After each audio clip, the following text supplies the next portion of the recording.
So in this video, I want to talk and explain a little bit how I educate jurors on why and the importance of providing money for pain and suffering damages, because oftentimes that's a hang up for trial lawyers, and oftentimes it's a hang up, it's a hurdle for jurors to get over.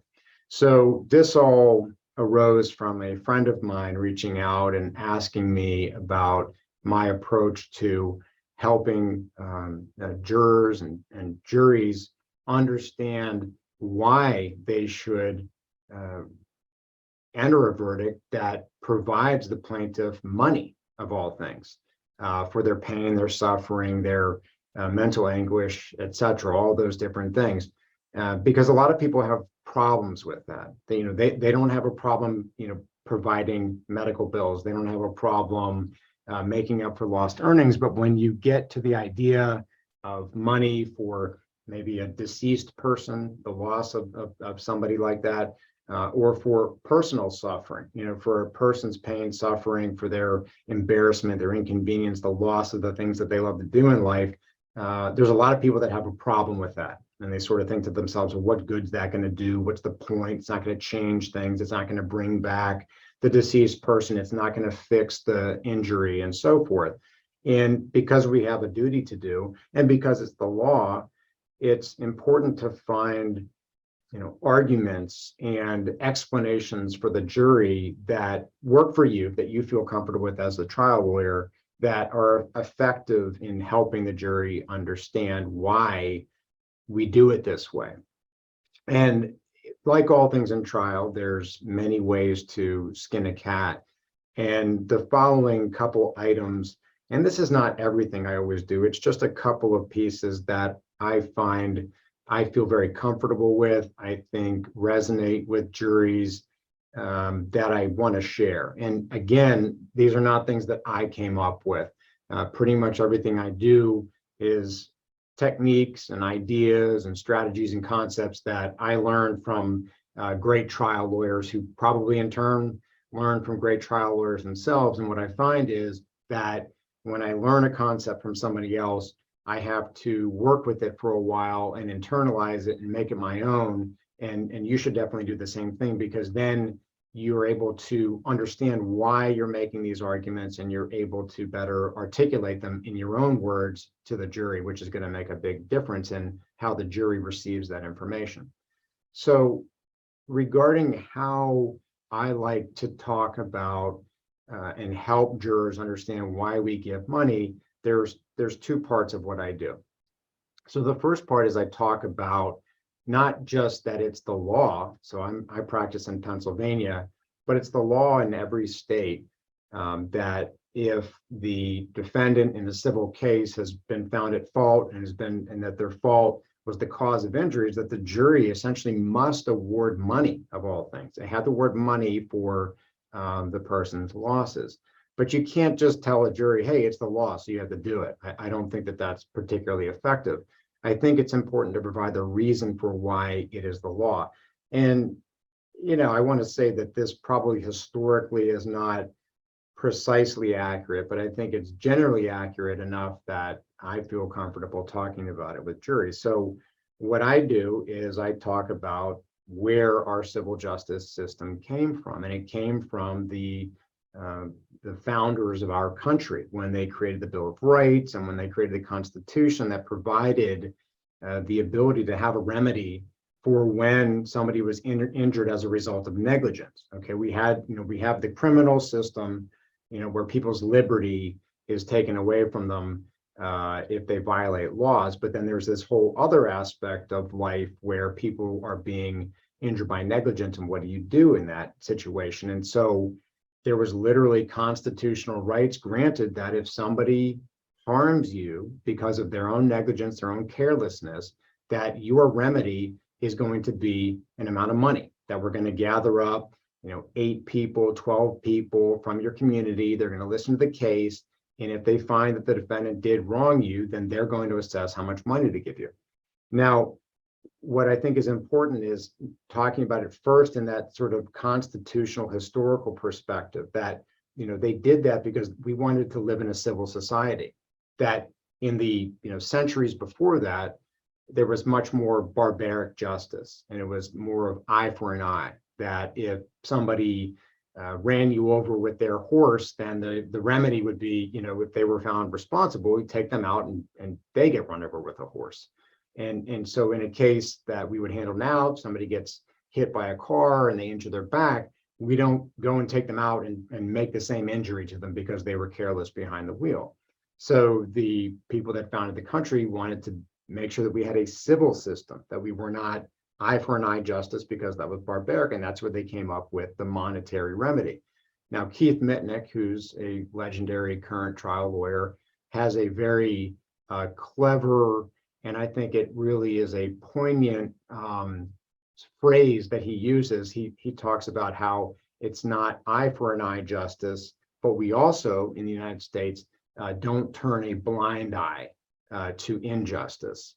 So I think that's a really nice turn on how you can make that connection to the reason that we do money is because we're a civil society. And you can also point out that while it's not perfect, the perfect solution would be, to put the plaintiff in a time machine and undo everything that happened. That can't be done. And so while it's not a perfect system, as far as we know, it's the best system in the world, is our civil justice system. And the way the civil justice system is that the people from the community, their verdict is a remedy for what happened. I think it's important to talk about that. Now, I said I was going to talk about just 2 points, but actually there's a third one. Again, this is another really critical, I'll call it a Keith Mitnikism, which is talking about that this injury is not just a natural process, okay? Because many people will say, if, for instance, you're talking about the plaintiff injured their neck and had to have neck surgery, well, there might be jurors in the jury or family members of theirs who have had the exact same procedure because, through no fault of anybody's else, and they might say, well, they didn't get any money. And so you have to distinguish that idea, like why money for you for those injuries when other people don't get money for those injuries.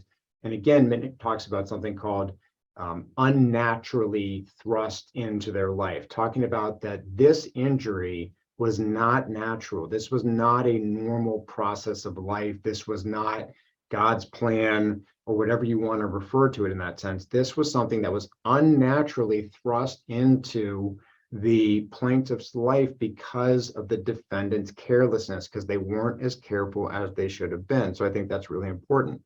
And the final piece that I think, and I've actually been told this by jurors, that is very effective and you can consider using, and there's a variety of ways of doing it.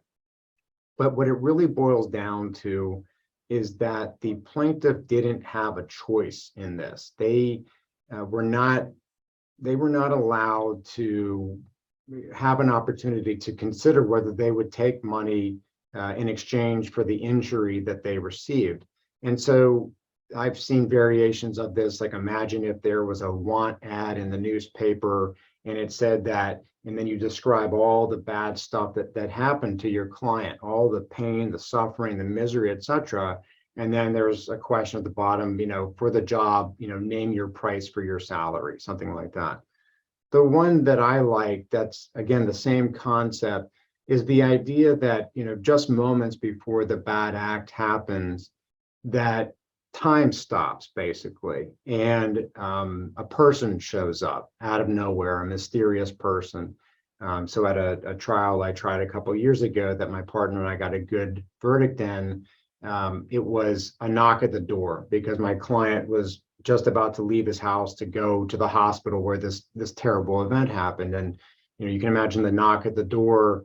And when they answer the door, there's this strange person there that asked them, are you Mr. Smith? And they're sort of surprised, like, yes, I do.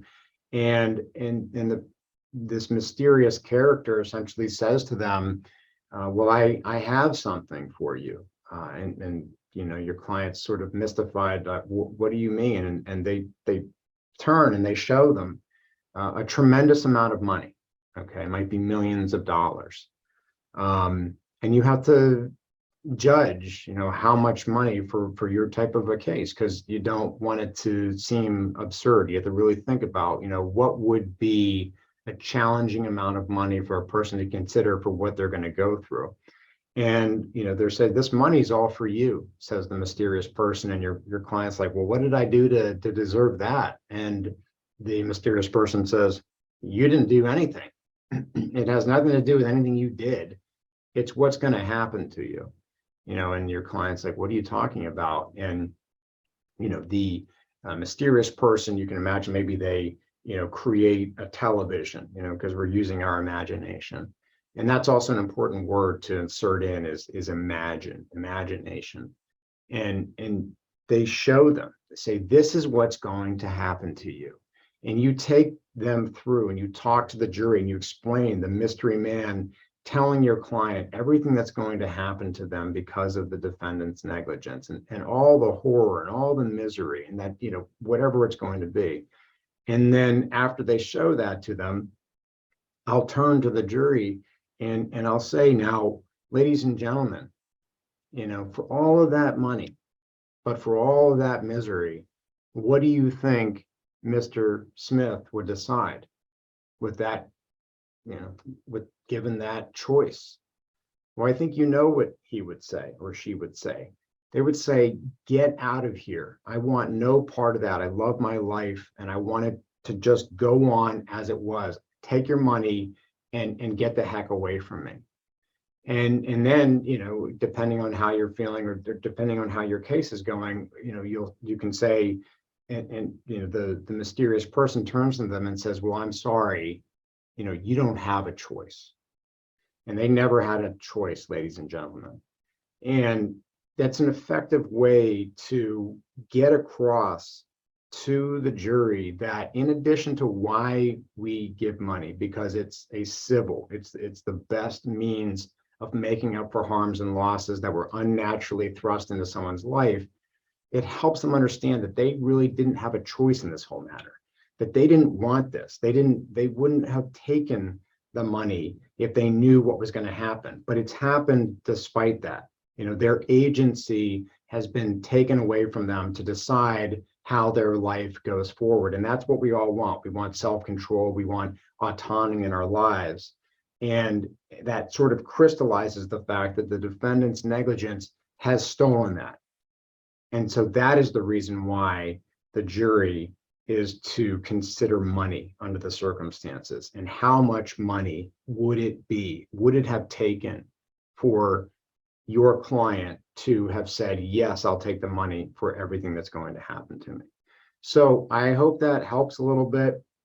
Those three pieces or several pieces that we talked about, it's just one way of getting across to the jury why it's important to give money, why it's necessary under the circumstances, even though it's not going to change anything and it's not going to bring the people back. So I hope that helps a little bit, that you can utilize that. It feels very good to me. And quite frankly, I will talk to people all the time about that. And I will think about that myself when I'm representing somebody. Geez, if this happened to me and I was going to go through this, how much money, if somebody walked up to me and told me this was going to happen, would I take? And usually when I think about that, realistically, it's a lot more money than maybe I would have initially thought was the value of a given case. So I think it's an important way to not only think about how to present that argument at trial, but also how to think about the value and the true loss of your client's injuries. So I'm Brendan Lupetin. Thank you for listening. Until next time.